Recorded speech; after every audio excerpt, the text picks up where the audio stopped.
Shalom, selamat pagi, salam sejahtera bagi kita semuanya.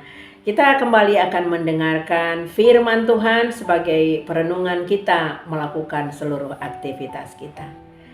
Rick Warren berkata, sediakanlah waktu bersama Tuhan di pagi hari. Kita pun akan memiliki banyak waktu sepanjang hari. Mari kita berdoa. Bapa di surga, kami bersyukur berterima kasih atas nafas kehidupan yang boleh kami terima pada pagi hari ini. Kami mau melakukan aktivitas kami, penuhilah kami dengan firman Tuhan, sehingga seluruh kehidupan dan aktivitas kami berjalan dalam kebenaran firman-Mu. Roh Kudus menolong kami. Amin. Bapak Ibu jemaat yang dikasihi Tuhan Yesus Kristus, firman Tuhan yang menjadi renungan kita terambil dalam Ulangan 30 ayat 9. Tuhan Allahmu akan melimpahi engkau dengan kebaikan dalam segala pekerjaanmu, dalam buah kandunganmu, dalam hasil ternakmu, dan dalam hasil bumimu. Sebab Tuhan Allahmu akan bergirang kembali karena engkau dalam keberuntunganmu, seperti ia bergirang karena nenek moyangmu dahulu. Demikian firman Tuhan. Saudaraku, siapa di antara kita tidak senang kalau hidupnya penuh dengan kelimpahan? Pastinya semua senang dan bersuka cita.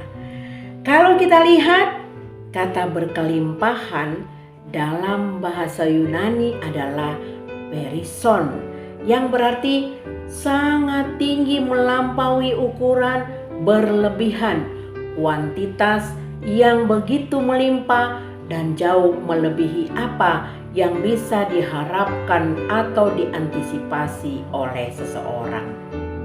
Jadi intinya, Yesus menjanjikan kita kehidupan yang jauh lebih baik, lebih daripada yang dapat kita bayangkan.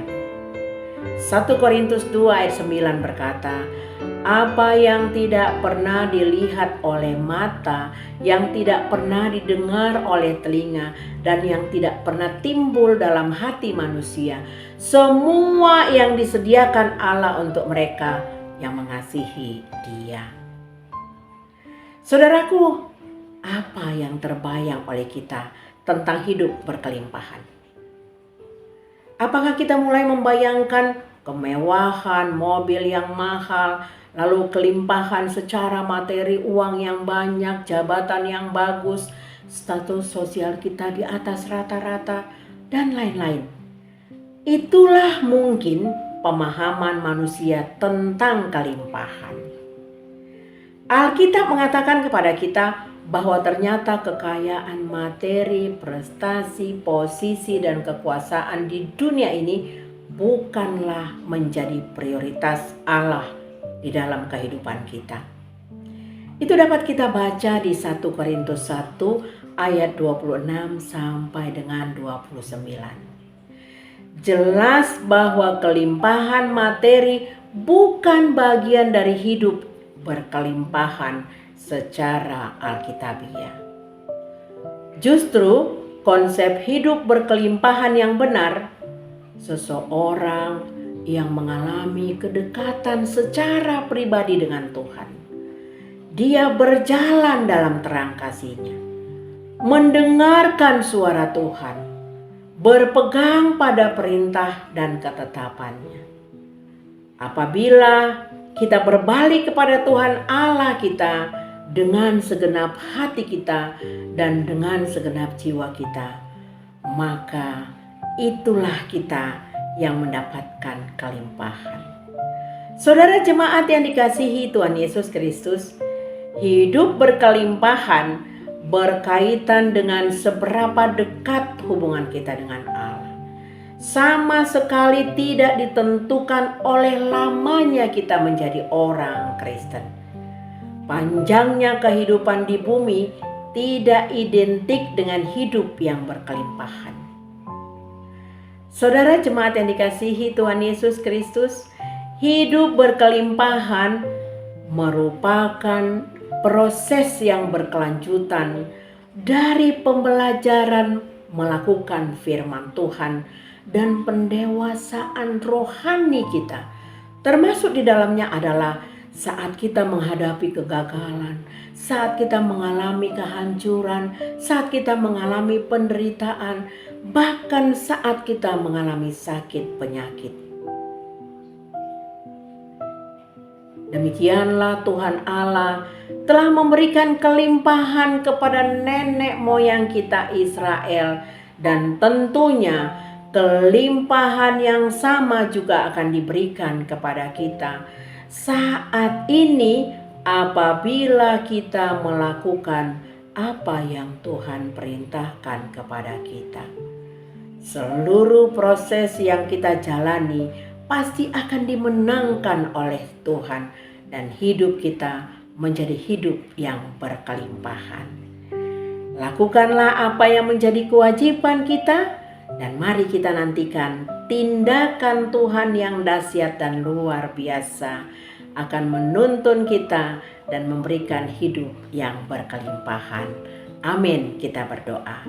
Terima kasih ya Aba ya Bapa, hidup kami adalah hidup orang yang sudah diperbaharui, yang sudah menerima hidup yang kekal dan sudah menerima kelimpahan.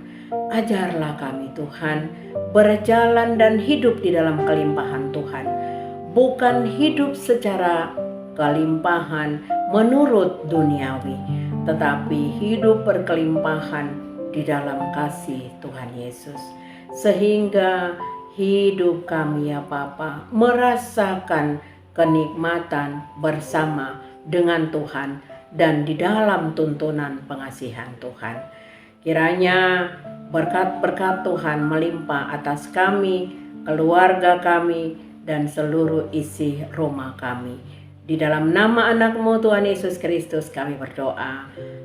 Damai sejahtera yang dari Tuhan Yesus Kristus dan kasih dari Allah Bapa dan persekutuan dari Roh Kudus kiranya memberkati kita sekalian. Amin. Selamat beraktivitas, Tuhan Yesus memberkati.